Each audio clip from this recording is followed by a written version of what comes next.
Okay, this is going to be tough. Sometime back, I was watching the Democrat primary, and this guy came up. And he had a proposal, an economic concept, which kind of caught me by surprise, because I know the concept. And I was a bit confused, because I know it very well as a conservative concept, yet he was proposing it. A short while later, a whole bunch of conservatives in all different forms of media, including here on YouTube, started criticizing him for this concept, which had me thinking, okay, this is confusing. Hang on a second. I decided I needed to make a video about this. I'm going to be a little bit pedantic just for a moment. I want to describe this concept for a reason. Just hear me out. In an economy, you have businesses and individuals.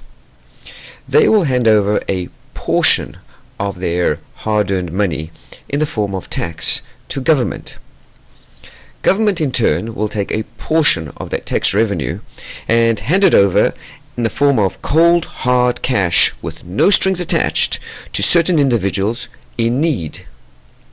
At this stage, you probably recognize the concept as what we all know as UBI, Universal Basic Income. But there is a reason why I am being a little pedantic about the acronym. It appears that in the present day, many people take an old idea off the shelf, so to speak, dust it down and relabel it and pretend that it's new, which appears to be the case here with UBI. UBI has actually been around for quite a while. It, in fact, dates back to about the 1500s when it was first sort of mentioned. In the 1700s, it makes an actual formal appearance. In the 1850s, it actually gets the name basic income. In the 1920s, it reappears again as a government policy in North America. And in the 1960s, it sort of starts gaining traction in the late 1960s and 1970s, and even gets a different term, which was a negative personal income tax. But I'm also going to hold off on why I'm being pedantic. You're going to see why shortly. I want to start off explaining why or how we know this is really more of a conservative type concept. It's probably best articulated by this guy over here. Milton Friedman is a Nobel Prize winning economist. He is probably regarded as the father of modern day conservative economics. This is really the guy who spearheaded in modern day the, if you can call it, the more conservative free market type of economics. However, he is a well accredited economist. He studied the base economics, as is studied to this very day in any university, including the economics I studied. He actually even contributed towards the free floating of exchange rates.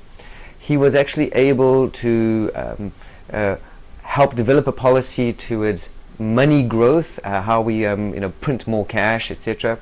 And this guy has had an incredible impact in modern day economics. And you know what? I'm going to let him talk about universal basic income. Insurance plans.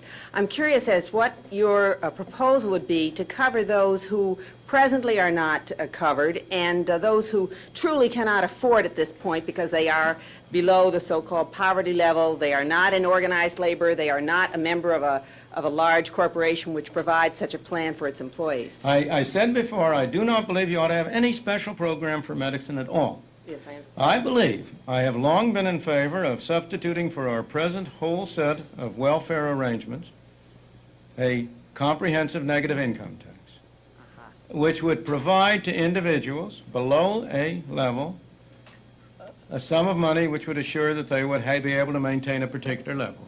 There is no reason why part of that sum of money cannot be spent on the purchase of the same kind of medical insurance everybody else has. I have long been opposed, and I think you should be opposed, to giving special sums of money for people for housing, and another sum for food, and another sum for clothing, and another sum for medical care. We ought to give people, the problem of poverty is money. Exactly. And we ought to have a program under which we assure a minimum level of income, of spending, and then let people spend it the way they want. Now that you've heard that, I want to point out to the more, if you call it, left-wing, liberal people that may be watching this. Notice that conservatives do have a heart. They do have a sense of what can they do to help the poor. It's not just about survival of the fittest.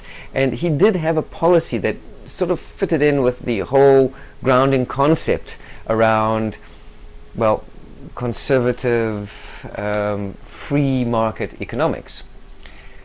Now I want to introduce this guy. He's also a Nobel Prize winning economist. He's actually quite well known in the present day. And he's more on the left-wing liberal side of the spectrum. Also contributed a lot towards trade economics. And he also has an opinion on UBI. With UBI is that either it's going to cost an amount that's beyond what I expect to be politically possible in the next several decades, or it's going to be way inadequate. And so more targeted programs that focus on people with real needs, and that includes everything from, of course, universal health care, which we should do right away one way or another, to various kinds of income supports for families with children and so on. There's a whole lot. If you ask what we can do with a sum substantially less than UBI would cost, it's a lot. And to say, well, no, we must have UBI, that would only make sense if we were right on the verge at the point where the robots take all of our jobs, and that doesn't look, there's no sign that that's actually happening. Okay, we've now heard two Nobel Prize winning economists. One who is a very well-known conservative economist who is pro-UBI. And then we have a liberal left-wing economist who is against UBI. Isn't this kind of like backwards already? To any conservatives who are perhaps watching this and who are thinking, well, Friedman is part of something of the past, and it's now moved into becoming a more liberal left-wing type policy. Well, I have news for you. It turns out that UBI is being implemented right now in the United States. It's called the Alaska Permanent Fund.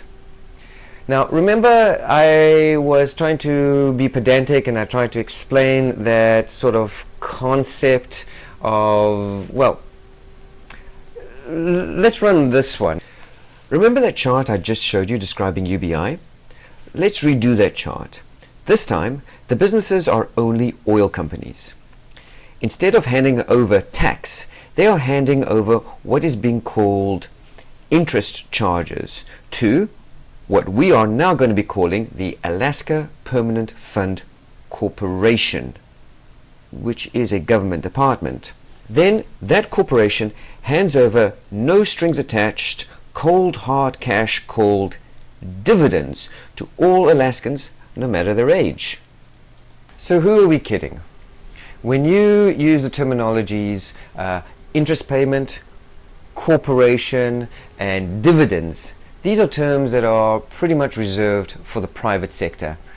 It seems like what they're doing in Alaska is to disguise that this is a real government run program. It falls under government law, and in essence it doesn't get the term UBI. So in essence, are they trying to hide it? Well, we know what is special about Alaska. It's a conservative state. This is a very, very red state. So in essence, we have a scenario where UBI is being implemented by conservatives right now. Are you not confused a little? I would like to take some time to explain what it is that conservatives don't like about UBI and what it is that if you can say, left-wing liberals do like about UBI, because they're actually tackling this from two different perspectives. let me start off by giving a bit of a lesson on Economics 101, what I call the circle of life. You, the employee, hand over your services or means of production to business. In turn, together, you and business produce widgets. This is economic speak for products or services. These widgets are then sold back to you, so closing the circle of life. Notice that money flows in the opposite direction. Now that we understand this circle of life, I want to point out that this, what I've just shown you, is available in any economics textbook. I mean, this is a very, very standard concept. I'm now going to adjust this economic cycle to show you how right-wing conservatives have an issue with UBI. Let's get back to that cycle of life image. Now this time, let's review the money flow. A portion of the business money in the form of tax goes to government. Then government gives you your UBI. Many right-wingers fear that if you are receiving enough money from UBI, you will have less incentive to work and less services will be offered to business. If there is less services, well, there'll be less production. Less production means less widgets will be made and less widgets available to buy. This economy has just contracted. Now, there will be less money spent on widgets and less revenue for business, which will lead to less tax revenue, lower wages, and eventually less money for UBI. Well, it appears that this entire economy is spiraling downwards. I want you to note that how conservatives see UBI is under a, if you can call it, all things remaining equal situation, in which we simply just introduce UBI for the first time today with no real reason to introduce it. Whereas the people who have more liberal viewpoints actually see it being introduced for a specific reason. If you remember what Paul Krugman just said, it has to do with, well, automation, when automation takes away at least part of our jobs. So let me explain the circle of life story all over again, now from a more liberal point of view. Let's start again with that cycle of life image. This time around, left-wingers believe that as much as you are keen to offer your services to business, automation will be able to produce as many widgets as before, but require less services from you. This will result in you getting a lower pay, and there will be less money to purchase widgets, even if the widgets are cheaper than before. With less money for widgets, there'll be less money for business. Now, if government were to tax automated businesses a little more, then pass some of that extra revenue to you, thus giving you two income streams, that should be enough to put you in the same buying position as before, thus increasing revenue to business and reinstalling harmony to the force. Perhaps this image is better. At this stage, I would like to point out to conservatives, if you noticed this whole talk, you should perhaps realize that liberals do view UBI with inside an economic, hard, capitalist type system. They're not just a bunch of people hanging around a big fireplace singing Kumbaya, but rather want to introduce proper capitalist systems. You may also notice that under the conservative viewpoint, economics is seen more to be driven by the supply side, whereas under liberal economics, it appears that the economy is more driven by demand. But that's starting to go off the point. What we're clearly seeing over here is that there is a situation where conservative people agree with UBI, and where the liberals disagree with UBI.